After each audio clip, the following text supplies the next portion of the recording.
Hello, hello.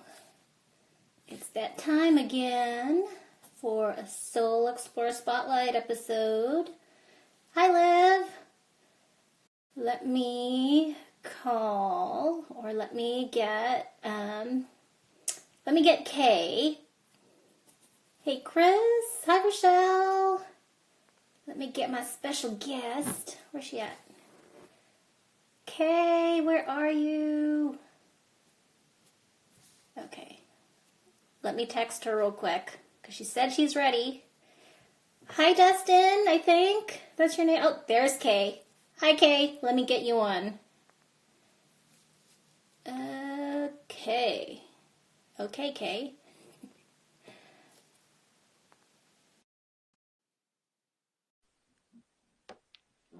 Let's see if she's coming on. Hi, Kay. Hi, Wall. Are you there, Kay? Okay. I can't hear you. The Play-Doh was... Can you hear me now? Yes. Perfect. The Play-Doh was a bad idea, I think. That's okay. That's okay. Whatever works. Hang on. I have a fancy stand, so hang on. I can lean it. I can lean it on something, but then I'll look like this. So, anyway, that's okay. This works. Hi. Yeah, whatever works. Hi, Kay. I know you're super busy, so thank you. Thank you for time. When you first asked me to chat with you, I thought I'd at least take a shower, but I didn't do that yet. So, sorry. That's okay. I do.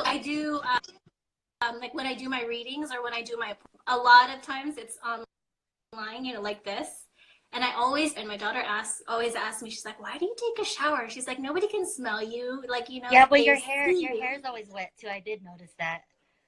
Yeah, but I put coconut oil.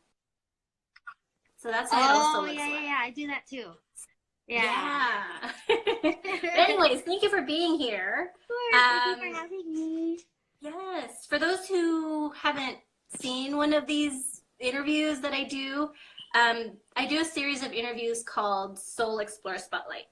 And what it is that I do readings, I do hypnosis sessions. And so as I do them, I come across people, the deep work of exploring themselves. And it's not just in the clients that I meet, it's also people I know, and in talking to the people I know, they share their stories that we often don't share with others because we think it's messy or it's dark. It's not what we share on social media. Because a lot of times what we see on social media is the pretty, I'm definitely showered. I'm definitely showered on social media pictures. Yes. So, but that's the reason why I love you. I love you, not just because I know you from high school, but, in what you share, you often share the real, the messy, the Legos on the floor with the kids, the being frazzled, the frazzled mom. And that's why I do these interviews, is because I think it's important for everybody to know and to see that we're all struggling. We're all trying to figure things out. Struggle. Yeah, and just a background for people who don't know us, maybe. I know Kay from high school, so and back then I was an awkward teenager. I don't know if Kay was an awkward teenager, but yeah, ask my sisters; they will tell you. Yeah. Yeah. I didn't see you as awkward though. But I've always, in high school, I've always known, seen you around and known about you. And I've always, admired your style. We had the same, T-Boz-ish haircut back in the day. Stop it. I used to tell my sister, who's that girl that you take anatomy with? She always has different colored hair. I love her hair. Girl, I used to jock you so much. Yeah, but, I never said anything. I was awkward. I always thought people thought I was weird, or, all these insecurities kind of get in the way of connecting, But I'm thankful for social media because, over the years, we've still managed to keep in touch. Yeah. You know, like, I don't even, were we friends on MySpace? Yeah. The years, you know, we've just kept in touch, and we'd randomly just reach out to each other Yeah. either.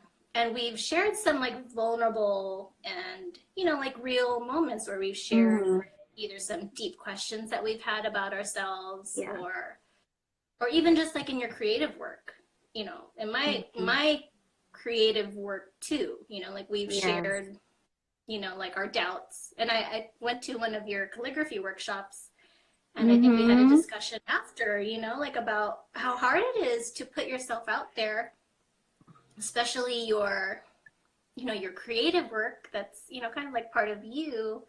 Yeah. And it's very vulnerable, you know, to put Yeah. yourself I out think there. the class you came to was my second class teaching ever. And I've taught 8 or 9 since then, and I still get that like nervous feeling when I teach. But there's always, it's just like a calling. Like there's always people requesting it, and it's just, I tell people all the time, like teaching is my favorite thing to do in everything that I do with calligraphy, just because I'm hanging out with the people coming, you know, to learn, and I'm learning with them. So it's still nerve wracking, but it's just still something that like we continue to offer because it's great. Yeah. And like you mentioned, it's called out of you, you know, like it's, you know, you're serving a Yeah. need. Yeah. And again, but still, you know, there's that nervousness of like, oh, you know, Like, what are who am people I to gonna teach? think? Like, am I even an expert at this? I'm still learning myself. So, Yeah, yeah. like that imposter syndrome. And I Yes. totally, like, you know, like no matter how many times I either offer something or even just doing this, you know, like it's very like, Oh who's my gonna watch gosh. it? Yeah, and Yeah. even if Yeah. only like a few people watch, people who, you know, I don't have a huge following, but in Yeah. people who have seen what I do, who said, like, you know, I heard what you talked about and I really relate to it, or I read what Yeah. you talked about and it really resonates. Yeah. And I think that's you know, that's the point, is to show people that we're not alone in Yeah. our mess. Yeah. Even if there's just one person like in the class that tells me, it's kind of like people take different pieces of it. Like I'll have like 2 or 3 people that are like, I was really trying to improve my craft in calligraphy. And then you'll have that one person that actually went for a whole different reason of just having an hour or two to themselves and be like, I just needed that. I needed to just sit down and just be by myself and do that. So yeah, different people take different things. And if it's only 1 or 2 like compliments like that, it's worth it. Yeah, yeah. Yeah. So I know you've done a lot of different creative things that have Mm-hmm. kind of led you to what you do now. Yeah. And I always thought that, oh, you know, like she's just crafty and, you know, she just Uh, loves doing the stuff. But then I think recently you started shifting and talking about mental health in what, yeah. and do you want to give like a backstory about Yeah. where that It's came all from? connected. Like our family's very creative. You know, my sister Joy, and she's very, Mhm. you know, she's a makeup artist, but she doesn't show half what she can do. She paints, she sketches. Mhm. My dad is a really natural artist too, and we just all kind of grew up. My mom too. She sews and does crochet and all these things. So we grew up in that kind of environment. But I think I didn't allow myself to just do it as like a creative outlet for myself until I was an adult. Like I did art throughout high school. I wanted to Mhm. continue high school as a career, but when I told my dad what I wanted to do, I actually wanted to do. Oh, and there's one of the little ones. Hi. Hi. Hi. Say hello. Hi. so, so I remember telling my dad, you know, I've been looking into art schools like Academy of Art and FIDM and things. I want to do interior design, and you know, Filipino dads, like culturally, that just wasn't gonna happen. Like he was like, you Mhm. know, his exact words were, an interior design degree would not buy you a cup of coffee, were his exact Mhm. words. And so I was like, what does that mean? So, you know, like Mhm. with all parents, they mean well, but I took it as like, I guess I'm just not good enough then. Like, I guess it's not in my path. And so I did Mhm. something for years that had no art related to it. I completely just detached from that part of me because I took my dad's words to heart. Like, oh shoot, like I guess it's not just not good enough to make, income, but it's just not good enough, period. Like maybe that's just not my world. Only the really, really good people do that. So I ended up doing what I never thought I would do, which was join the military. And so I was in the Air Force for a few years. Mm-hmm. Yeah. What led you to join the military? Or... I think it's just that whole talk with my dad, like you have to do something that's going to be secure. And he didn't necessarily like support us financially either. So I was like, I have to do something that's going to get me independent and on my feet. And I don't regret it to this day. It allowed me to travel and get an education, all the things that people join for, like, benefits and things like that. And what I didn't expect was my experience and everything that I did in the military led me to mental health, which is what I do now at my day job. Yeah. Yeah. Well, what do you mind sharing those experiences? Yeah. So my role in the military was medical support. So everything I did was in support of evacuating injured soldiers back to America. And so in short, like I saw some pretty crazy shit, and just you're prepared to go to see that stuff, but what I didn't think that I would see or even connect with or be intrigued with was the way that people reacted to situations like mentally. We were taught, what to do in a medical situation. We were taught how to get them on the plane and things like that. But there were people who I would have never thought would react to that kind of emergency situation the way that they did. And just the routes of treatment afterwards with mental health is what like really got me. Like I was no longer in the military for, financial support. All of a sudden it was like, I want to find out how to help the mental aspect of the PTSD, the mental aspect of that initial trauma that they feel, and then how they get when they get home. Because even when they get home, the trauma just continues. And so whether or not they seek help for it, there's different levels of PTSD once you get home to your wife, your husband, your kids. And so that's like, once I got out of active duty, I got to use my educational benefits, and I went to school to be a psych tech. So that's what I do now is working in mental health in that role. So. Wow. I mean, there's always that phrase, like you're always in the right place at the right time. For sure. So even if it wasn't art school, what you wanted to do, where your path still led you eventually. Yeah. And, like it even enriched, like it really what did, you initially maybe envisioned what you wanted. Yeah, because even, during those years in the military, like I said, I barely touched a paintbrush. I mean, I didn't. Probably the most that I did was just doodle, which is still essentially what I do now. But, I wasn't into like the canvases and the paints and all these different mediums like I was in high school. Like I completely just thought that was a whole different me. I'm an adult now. I'm in the military now. There's no space for those things anymore. And like you said, like being in mental health kind of brought me back to it because it enriched, what I was creating after that. Like all of a sudden it wasn't just, like an assignment in art class. It was now like I'm actually creating things that I want to create, not caring what the parents say, not caring what anybody says. And I think that's when it became mine. Like it became mine to learn and to teach, and like I don't know, it just started to have more of me in it, like more meaning in it. Yeah. Remember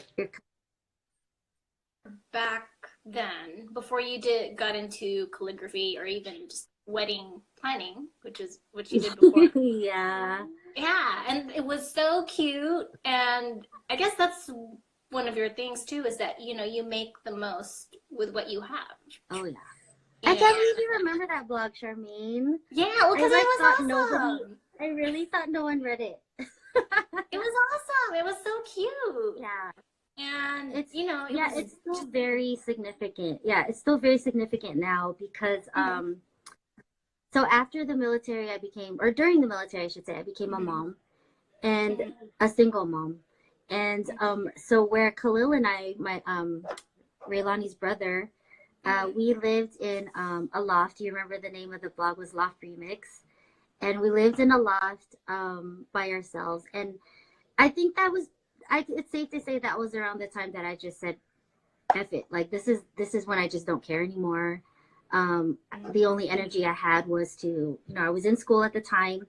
I was working and taking care of a toddler, so I was just like, the only energy I have is poured into this kid, and this is what I want him to know, like that he can do whatever he wants. He can be creative. He can, we might not be the richest, or we might not have, a huge family, or like a typical family, but we can draw and we can paint, and then we can like make our footprints on plates with paint, and just things that would make him feel like in any situation we were fine. And he's actually really, like, I can tell that it affected him too, because he's very artistic and he's into, Mhm. his own mediums of art too. But I think we poured that out into not only drawing, but just like the way we furnished our apartment. I mean, it was literally like just one, it was like a loft built above a garage. So that's how much space we had, was like a two-car garage. And, we made it work. Like he had his little area. Um, and, so that, I think that was the start of like just not, just letting it all go and putting myself out there. And this was even before like Instagram. So, it's not that I was even sharing it with anyone. So it wasn't out there for any kind of critique. It was just Yeah, my son and I like creating things together. Yeah. yeah. And I think that's what was so awesome about it, is because it wasn't a huge space, but it looked huge. Yeah. And Thank you. you did, it was very, very creative. You know, it looked like it was a space that fostered creativity, Yeah. Yeah, for sure. and and it was your own. Yeah. And what I guess, you mentioned that, what your dad said kind of made you Yeah. think you weren't good enough. Yeah. And how did that voice or that kind of belief kind of follow you throughout your Yeah. creative endeavors, and how have you Yeah. moved And past that? definitely. And, like it shifted in how I perceived it, but I still always will always, I think, have that. I think all artists have that, where what we visualize in our heads doesn't always translate to like, it's like you said, that imposter syndrome, like we Mm-hmm. still think that there's room to get better, and we're still kind of like kind of just like squeamish and shy about putting ourselves out there. But it shifted in that I knew what he meant wasn't bad. I knew what he Mm-hmm. meant was more of, I want you to be secure, and I want you to be not struggle, is what he meant. And what's funny now is that, now that I'm an adult and I have kids, I find him, looking at the projects that I do, and because they're connected to mental health a lot of the times, he's he's so cute. He's on Facebook, so he's always like Mm-hmm. heart, happy face on all of the things. And I know it's Mm-hmm. just more than just like a thumbs up. I know that he's looking at it as, Kay's actually doing something rewarding, and that's what he really wanted for us, regardless of like him, like, because he had the typical like career paths that he wanted for us. Like he wanted Mm-hmm. us to Yeah. be like a nurse, or Yeah. like all the, different things like that. But I think, and he has to be proud now. Yeah, definitely. Have you ever told him maybe that what he said kind of All the influenced you, or time. Yeah. mm-hmm. All the time. What it, Like I'll be like, see, Dad, I could have, done this and that. But then we just joke about it now. But yeah. what's nice though is that it just reminds me, like, well, I'm still doing it regardless of how I started and how it is now. Like I'm still doing it. And so I think it's helped in our relationship though, because he was in the military Mm-hmm. too. So we can relate on things Mm-hmm. like that. We can relate on parenting and things like that. But I feel like with all of those similarities that we have, the art part is what we connect with most. And it probably wasn't ever like we never said it, but that's just how it always was. And I just, you know, nothing against that generation, but I want my kids to know, like, you can do that in your life and it'll be okay. Like, it won't be the kind, like, no, even though for 18 years I allowed you to express yourself, I allowed you to be creative, I allowed you to dress that way, and now all of a sudden I don't want you to do that for your career, you know. So that's just the one thing that I learned from him, is like, you know, let them flourish, let them be weird and and do what they want, as long as they do it well, you know, to the best of their ability. And I just feel like art is so necessary in that aspect, like, just so that they don't feel afraid to be weird, just so that they don't feel afraid to express themselves. And always, like, because, you know, we grew up feeling like you're not working hard unless you're stressed out. And you know, and that's still a lot of how people think now. Like, you have to be like falling apart. Yeah, like you have to be stressed out to, as a like gauge to say how hard you're working. And yes, hard work is part of it, but you know, I think tying in with mental health, I've seen people in crisis, and I've seen people, you know, go through a lifetime of therapy, and it's a lot of times what people have in common is this: they just don't feel like they're good enough. And so the answer is just work, work, work, keep working. When, like, you know, a lot of the therapy that we provide is linked to art, you know, is linked to just being able to connect on that level. And art facilitates that. Bottom line, art facilitates that. And I feel like I always felt like my workshops kind of had that element to it, but I think with you adding in your part to it, it's going to be like next level, like, you know, with your meditative part. So I'm excited about that. Yeah. Can you talk a little bit about like what happens on your portion of the workshop? Because I'm gonna be a student at your class. So Okay. So we're collaborating. So again, you know, I've watched you, I think you watched me, and I started teaching meditation classes the beginning of this, or December last year. And I had to, in what I do, even though it's not technically art, anything we create, anything we use our imagination to share is creative, right? Yeah. And so I've gone through imposter syndrome too. Like, who am I to teach? I've never taken meditation classes. I'm not certified to do anything, you know? Yeah. But, you know, I've made connections. You know, the owner of the meditation studio that I teach at, we just randomly met at an event. He asked me to teach. Yeah. So I've gone through this process. And every class that I teach, I'm always nervous. I'm always like, who am I to be here? But I still share. I still show up. And, you know, people respond to it. And so with you, I feel, so one of the workshops I did 2 or 3 years ago, the first ever workshop I offered, it was called Creating Your Reality. And in that one, I shared my story, we meditated, and then we did a little art project. And then there was also, we also made like essential oils. So it was like all I remember senses. That. Yeah. It was like all the senses, like basically it was like this big idea, and I put everything I wanted to make and do, I put it all in that work. And then that was like years ago. And then I don't know why it just kind of fell off my radar. I didn't do it again. Or it evolved. It evolved to what you're now. Yeah. Yeah. And then so when you came up, and then with the meditation sessions that I'm doing, it came up again. You know, in my head, I'm like, oh, I want to do a creative workshop. And then when I saw Cloven Hole's space, because I was asking a friend, I'm like, oh, do you have any cool like event spaces?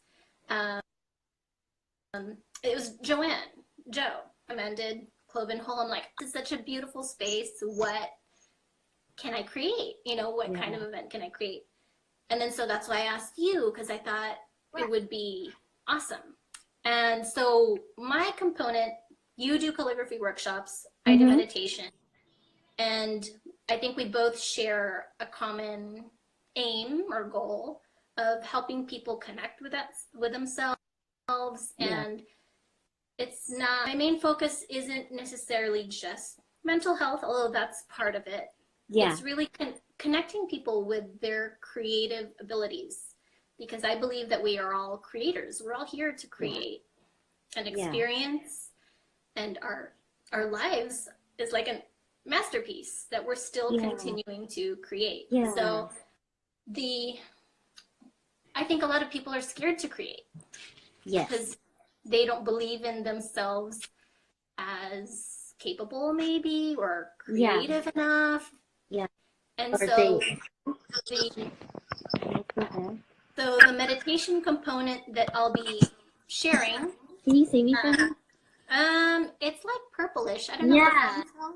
That's weird. Okay. Not sure what happened. Okay. There you go. I'm back. Yeah. So the meditation component I'm sharing, you know, your calligraphy part is already like meditation. People think meditation is you have to sit and, you know, like for like an hour. Yeah. That's one way to meditate. That's one way to connect. My belief is that meditation is any practice that helps you become present. Yes. So whether that's running, whether that's calligraphy, whether that's art, whatever it is, it can be a meditative thing, you know? Yeah. But so your calligraphy part is already like a meditation, because it's repetitive, and then you're creating, you're present. You have to be present for you to create something, right? Yeah. And then so my component, the meditation part that I'll be bringing into the workshop, is we're going to be doing a meditation that will connect us to inspiration, because inspiration is all around us. You know, it doesn't have to be a person. You know, it's like a field. It's like sending an antenna. You just send an antenna up and you like tap it. You know, you tap into it. So people think, you know, it has to be this, you know, like the heavens part, and then inspiration comes. Yeah. But they think like in the part, it might look like that. But I mean, you know, I want people to understand that they can do that themselves at any time. So I think a lot of them think they have to have like prior experience, or like they think that they have to be on a certain like artistic level, or you know, and that's not even the case. Like, and that's why sometimes or actually not sometimes, but throughout the classes that I've taught, I changed the curriculum a lot, in where I don't want them to feel like they have to stay in between the lines. Although calligraphy is essentially handwritten, I tell them that it's more illustrating than it is writing. Because when we grew up learning penmanship, there were rules to it. There were like, you know, you have to stay within the dotted line and this line and the baseline. And yes, that is a learning method. And yes, you know, if you're a perfectionist, like those are things that we teach. But in the end of it, when we create like the final art thing, it's like, I don't want you to stay in those lines. Like that's one of the rules I give, is like kind of like bounce around and get out of the line, because that's the whole point of, you know, why we're being present, why we're doing this. And it's just so naturally connected to the meditative part. So I'm excited for that, because people do stress off of it. And it just shows like it's a habit to stress out when something doesn't look like what you think it should look like, or what you see. When really with your creation, it should look different. It shouldn't look like anybody else's, and that's great. You know, that's what it should look like. So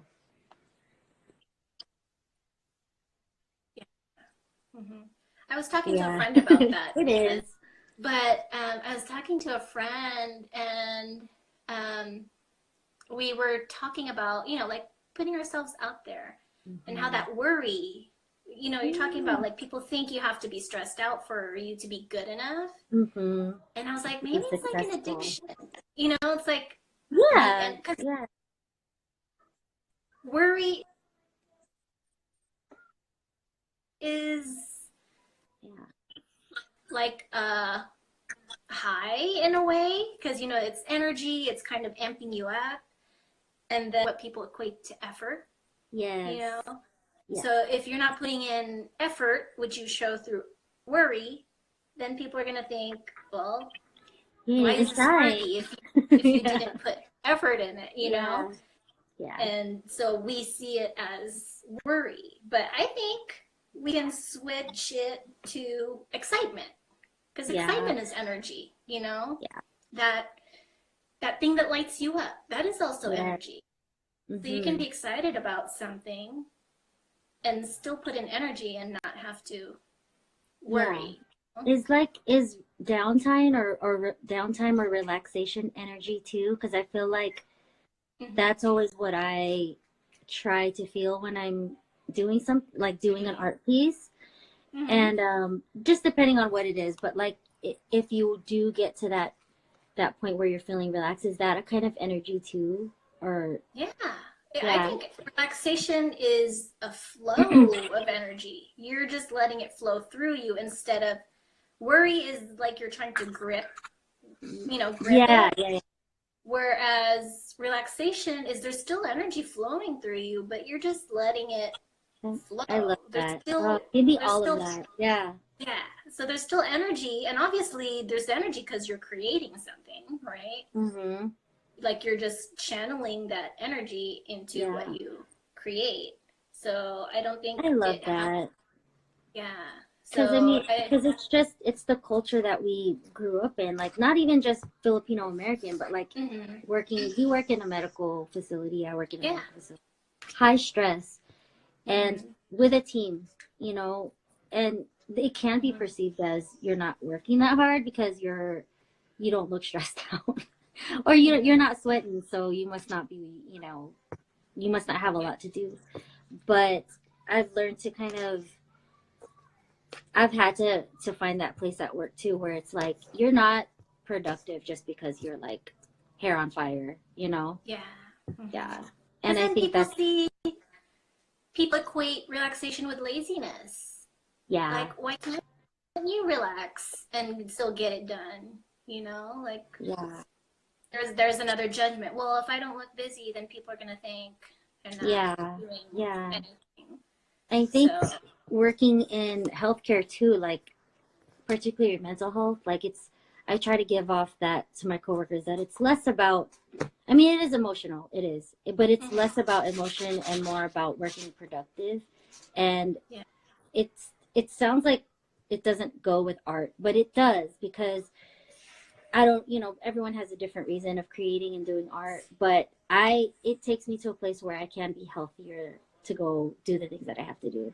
Like I Yeah. have to take those moments to be able to get back to that center. Otherwise, I'm going to work like, Frazzled. yes, yeah. And so Mhm. that's another message that I like, that I'm trying to give too is like, you don't, because people are still hung up on that. Oh, I have to be really good to go to that class, or I have to have some kind of Mhm. like prior, and I'm like, no, you really are coming to get to a It place where maybe you've never been before, and we Mhm. can show you two different ways. We can show you different ways to get there. Yeah. Yeah. Maybe So, I'm Joyce said, art therapy is very sacred. And I think so, because there are times where I've just doodled, not even intending to yeah, create yeah. something, just doodling, which I should be doing more often because I feel like I need. Like, I'm not Did someone even. say that just now on the Yeah. street? You Oh, see it? okay. I'm not getting the it's okay, but yeah, The comments? Oh, yeah, okay. Yeah. yeah, Somebody said that art therapy is very sacred. So yeah, yeah, like I've drawn, and just in the process or maybe yeah. in what came out of it, it connects me with insight. I feel like it's like a way of channeling, like insight or higher Yeah, yeah, yeah. perspective, and Yeah, just allowing it to come through when we're not trying to force it. yes. I'm glad you brought that up because a lot of new things that I've been doing they're not like for anyone else but me, and they have no real Mm-hmm. end goal, I guess. They're just kind of Yes. the act of motion and act of fluidity in the drawing, and it's not Mm-hmm. anything. It's not any particular shape. But I think a lot of art therapy things are like that where you're not really drawing or doing anything in particular. You're just moving the paint or you're moving the ink in a particular repetitive Mm-hmm. way, and it's relaxing, and then it removes the stress and the anxiety of like, oh my God, it has to look like Bob Ross at the end, or Yeah. Mhm. yeah. Yeah. And let me see. Uh, Hi everyone. Paperball Creative I don't said that see. he feels like the last couple of days he's been, I think, Hi maybe stressed out Paperball. because he said he's been staying up late to work on his online shop. So yeah, I think Yeah. there's still effort that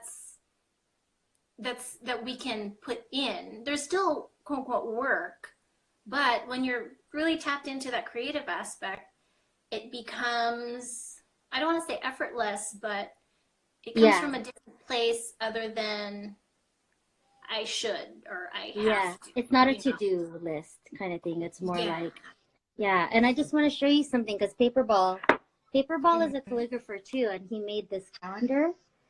And hi Vince. I don't see the names coming up for some reason. But Vince is a professional graphic designer. So he has, Mm-hmm. on one side, he has to do it because it's on his to-do list.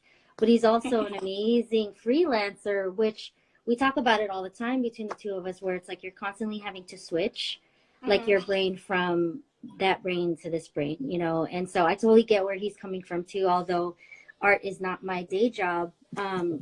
It is Mm-hmm. different when you're making something for someone versus you're just doing it because you love doing it, or you're doing it with your children, or you're doing it for your business instead of your office.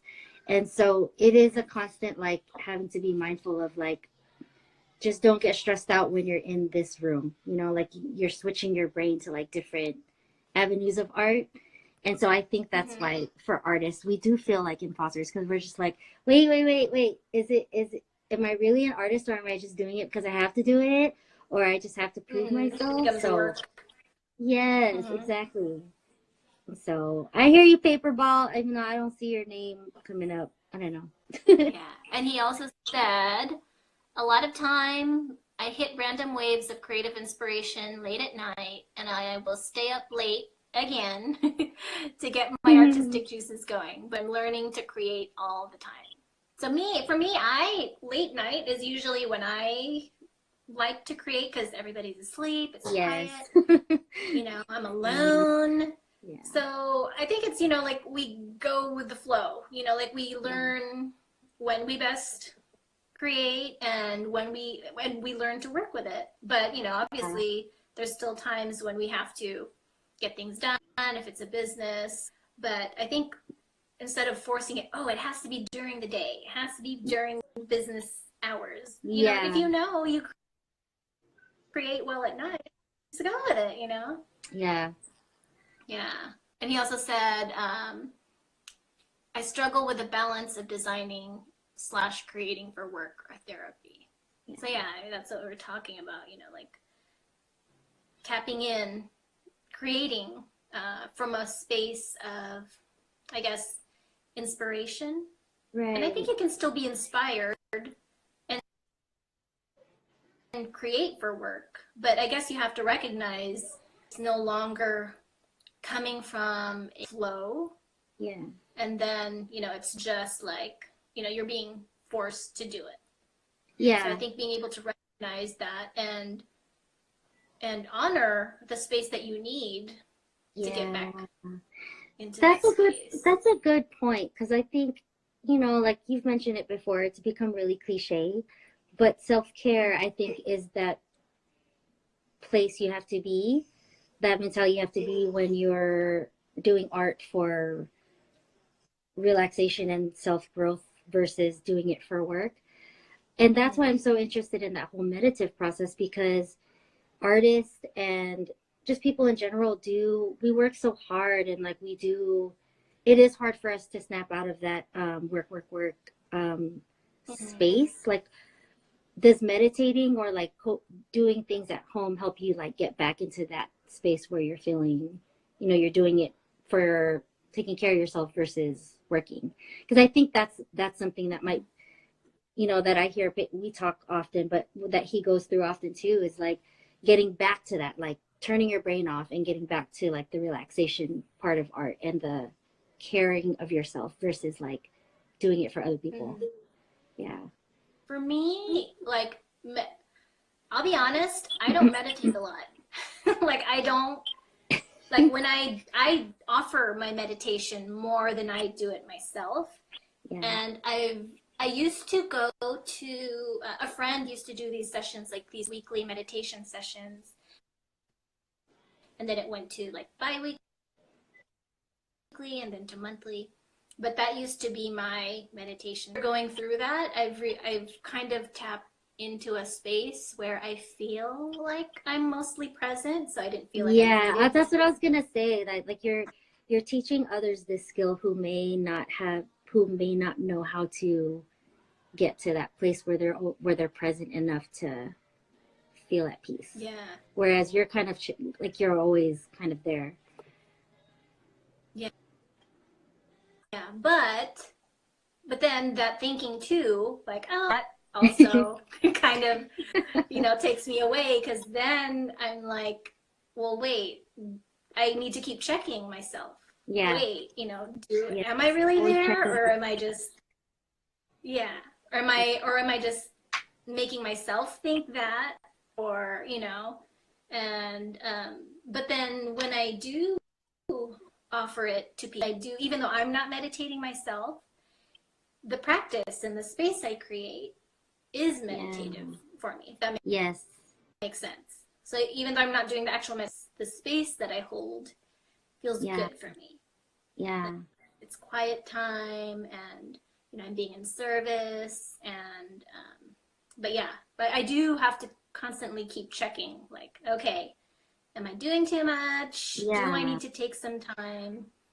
Does And your does and meditation or being in that space like affect how well you sleep? Because we have a lot of patients in our practice, in our mental health practice, that are moms, or a lot of moms, but even just people who don't have good sleep hygiene.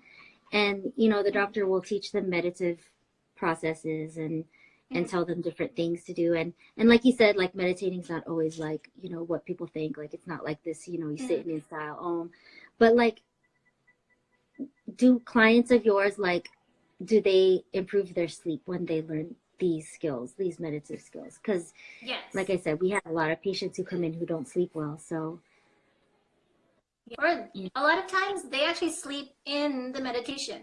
My daughter sleeps all the time, and it's funny because when I've recorded my meditation sometimes, because I'm like, I want to go on a field trip, but I've recorded myself and I've tried to listen to it, but I fall asleep. I always fall asleep. Oh, And yeah. the thing that I tell everybody is that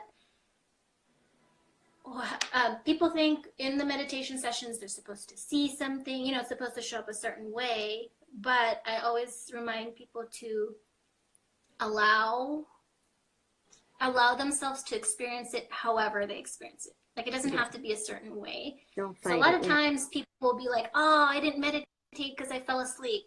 Maybe that's just what your body needed. So Yeah. if you get in a habit of giving yourself this time and the space to meditate, just, like focusing on yourself, for a lot of people, they don't realize they need the sleep, and then they end up just Yeah. sleeping during meditation. But I think Yeah. it is that time. Maybe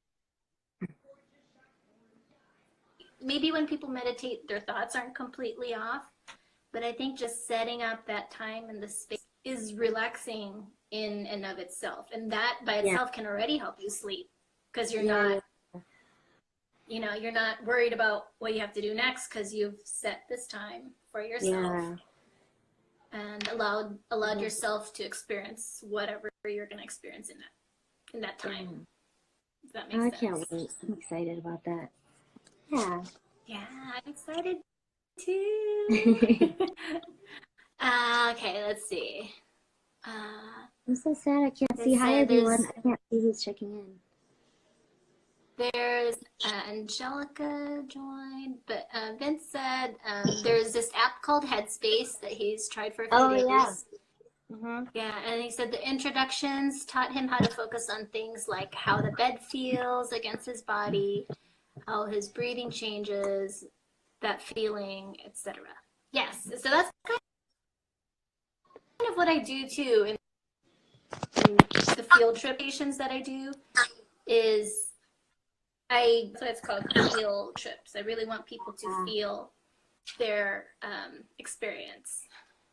Hi, Erica. Hi, She Erica. says, thanks for sharing your knowledge. Yeah, thanks, Kay. And Vince also said he never meditates. So that's cool. You know, like I said, meditation doesn't have to look a certain way. For me, I meditative space when I'm in the shower because it's Yeah. like relaxing and I'm calm. So even though I'm moving, I'm going through the motions. Yeah. It's still in a way where, you know, like I'm not worried about anything. I'm setting the Yeah. space, this time for Or myself. it's like what you're saying, how you're learning how to check yourself too. How to Yeah. check, because I know that's what I need is just because a lot of times parenting three kids or working, in mental health where you're servicing others, you do forget to check. Yes. Hold on a second. Like I got to check on myself too. And that's what I'm most Mm-hmm. excited about learning too, because I think, with us talking about all the different things I've done, like military and then single mom and all these things, like it took me a while to learn, like to check on myself. And I still kind of forget to do that because you're just go, go, go. So, Yeah. I mean, But calligraphy. Mm-hmm. I think, well, you're saying go, go, go. I think that's what we were talking about before too, that the discomfort that we feel, that breaking point, Yeah. is often a message that sometimes it takes it takes that knock on the head or Yes. complete breakdown because everything is telling us slow down, and when we're not listening, it takes a strong Yeah. to get us to relax or to shift. So sometimes it takes something painful or Yeah. something really uncomfortable That's so to true. get And us to look. yeah, and I was telling you, like, I think that's when, because I've done different mediums of art. I'm interested in all kinds, but that's how I started with calligraphy because, I had, married Brian. We were about to have our second kid. And I was just feeling, all the pangs and anxiety of pregnancy, but also just feeling like, oh my gosh, is this marriage going to work? Because Khalil was with a different marriage. So, just all these different things, like where I got to a place where I was like, okay, I need to do something. I need to draw, or I need to do something to make myself relax. And then, Yeah. hi, honey. And calligraphy, like, kind of was one of those things that I started as a hobby during that pregnancy. And that's how it started, was just because, like I needed something to bring me back, So, hi, this is Ray.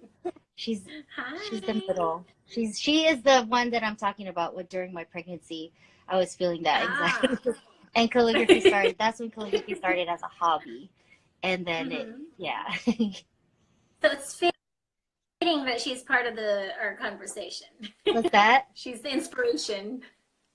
Yeah, so she's been here the whole time. Like I thought she was just gonna I leave. know. Yeah. So with calligraphy, you said you're talking about in your marriage that helped you kind of deal with the feelings. Yeah, definitely. It wasn't until we were probably married for a year or so when it became more than just an outlet for me, more than just a hobby. I think I taught my first class a year into it, and so that's when, as much as it helped me, it became a service after that because people order for weddings and workshops and things like that, and so it definitely became a bigger thing than I originally expected it to be. So yeah. Yeah. So with your marriage, I guess the stress that you were feeling, Yeah. did calligraphy, or how did calligraphy help? Well, it's just like you said about how when you reach that space where you're kind of present and you're not worrying about anything, you know, you're not thinking of all the to-dos and all of the, you know, is Khalil getting what he needs, or am I eating everything I need to eat for this pregnancy, or, you know, even up until the last day that when we went to the hospital, I was doing calligraphy just because it just for me it's relaxing. For me, the repetitive motion and doing all the strokes is relaxing, but also you're literally writing words. So like back in school, for me, writing, hearing, reading, and saying it helped me remember. And so the act of writing things down, whether it be, I don't know, scripture or just like a funny quote, or like I really am feeling those words, you know? So, you know, likewise, I'm feeling those words when it's for somebody else. Like if it's an order for a wedding or vows, you know, like you're just feeling that, you know, those words that are coming out. Is that your daughter? Yeah. Is that your daughter? Yeah. I feel like, and now too, like the messages, right? They carry energy. So it's not just, for sure. you know, it's not just the practice. Hang on one second. Yeah, I told you. Yeah. But it's not just the practice now. Yeah. You're painting messages like Yeah. in shops, on windows, and so I feel like words carry energy, and also art carries energy. The energy you put in when you create something, it carries energy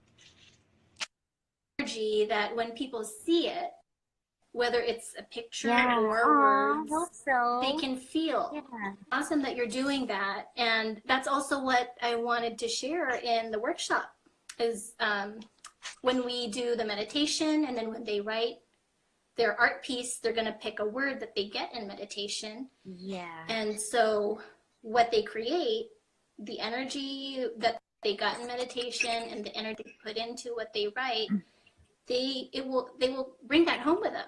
And every time they see what they create, it will still carry that energy. I like that. So that's another component of the. Yeah, it's definitely become more mindful throughout the years. Like before, I was just trying to learn how to do it, but now I make it a point to write things that are meaningful. Like even with people who order things for weddings, they'll show me like this huge Pinterest board, and they'll be like, I want that, and I'm like, are you sure you don't want to come up with it yourself? Because I want it to be meaningful. And so oftentimes they will change it up just because I give them kind of that whole what you're just saying about how it's like I want it to be something that's, you know, you're mindful about and meaningful to you. And so I feel like in that sense, you're doing the meditation first and then we do the art thing, right? Yeah. So in the workshop, we're going to do the practice part first, so people get that down, because that's also like a meditation. So they're already kind of meditating, and then after the practice part, then we're going to do a meditation to get for the. We're going to do the art piece. How fun! Yeah. That makes so much sense. Yeah. Yeah. I like that. Let me look here real quick. I think Vince also said, I guess he was asking, would you say meditation is more of a quote unquote present state of mind, or is it about clearing your mind of stresses, thoughts? I mentioned that earlier. There's a common, I don't want to say misconception, because people carry their own definition of what meditation is. But for me, you know, people often think you need to be clear of any thoughts. That is very hard. So I think and also I think the goal of your thoughts is to be present. So for me, meditation is any practice that can help you be more present. So like I said, meditation doesn't have to look a certain way. Yeah. It's anything, running, calligraphy, washing the dishes, or a road trip, you know, when you're just driving. I think that's a meditative state of mind where it allows you to be present with what you're feeling in your body. what you're seeing around you, what you're feeling. So that for me is meditation. So I hope that answers. And in that present state of mind, that can also clear your mind. That can also help you deal with stress, just to be present. So I hope that question. Yeah. So that's one reason, or that's one of the biggest reasons why I'm really excited about our workshop, is because even though people don't see art as meditative or, as a meditation practice, the whole thing is, life can be a whole meditation if we allow it to be. So just bringing that awareness. And even if people don't understand that concept and they are just going for the art or just to, learn calligraphy, that's cool too. Yeah. People will come for whatever they need, and that's fine.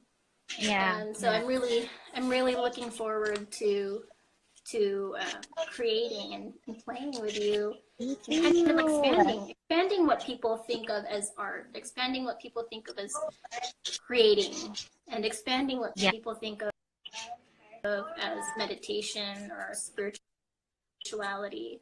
So it's not like we're forcing anybody to go create their own experience when they show up.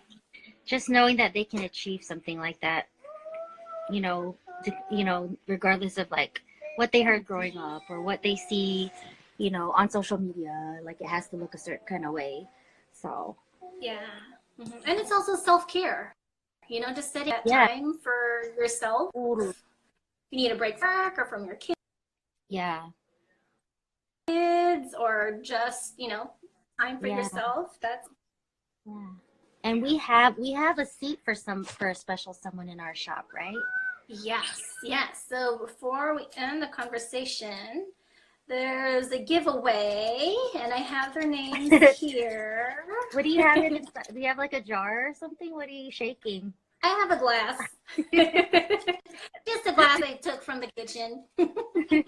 Nothing fancy. Here, I'll put a crystal on it to make it special. Here. Okay. Hold on. No, I'm not gonna look. Okay. Close my eyes. Pick a name. I tried to write it.